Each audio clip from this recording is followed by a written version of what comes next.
जगन्नाथ आमर सादा बिरियानी करिया केमिति कौन सामग्री दरकार आपण मानक मु कहबी आम घरे खाइबा आपण आने झुडुंग 100 ग्राम गाजर 100 ग्राम बीन्स 100 ग्राम फूलकोबी 100 ग्राम आपण आनिबे चाउलटा को आपण घंटे पूर्व भेदेबे जेकोसी चाउल आनिबे बासमती चाउल आनले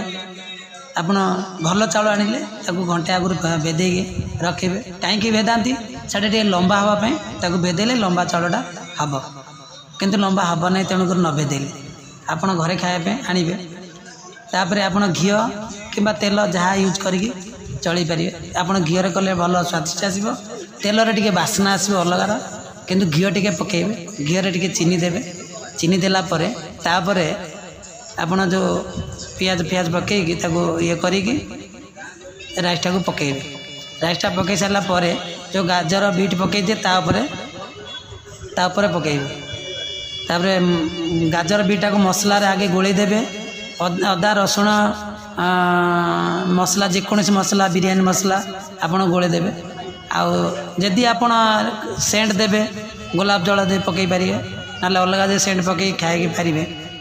पेट में खराब आपण दुकान रे एमितिया जिनस दिया हो पेट पे खराब पार्टी स्वादिष्ट किंतु एटा हूँ सुंदर लगे पार्टी भी आ भल भी लगे सेंट नदेले चलो सुंदर बिरियानी टेस्ट हम ये कले भल हम ताकू मसलार गोलेब आगे जो गाजर बीटी झुडुंग ये सब गोले गाड़ी मसलार गोले थोईदेव थोईदेला आमर धर किले चाउल 1.5 ग्लास पानी दब बेसी पानी देले एटा रही 1.5 ग्लास पानी दे के कुकर बंद कर ना कुकर डिश रे कर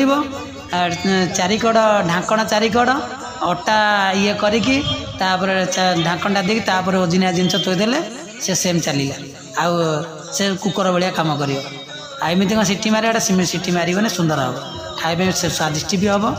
आउ दुकान जदि करेंगे आपण सेंट भी गोलाप जल अच्छी सेंट गोटे मिलूँ चिकेन बिरियानी पाउडर मिलूँ दुनिया विभिन्न चेरी भी मिलूँ आपण पियाज भाजिकी ताको पूरा लाल कर देले पकड़ापे से स्वादिष्ट भी हम रही जय जगन्नाथ। आपण मानकर अति प्रिय प्रकाश पंडा क्रिएशन यूट्यूब चैनल को लाइक सब्सक्राइब एवं शेयर निश्चय करंतु। आपका अपना प्यारा प्रकाश पंडा क्रिएशन यूट्यूब चैनल को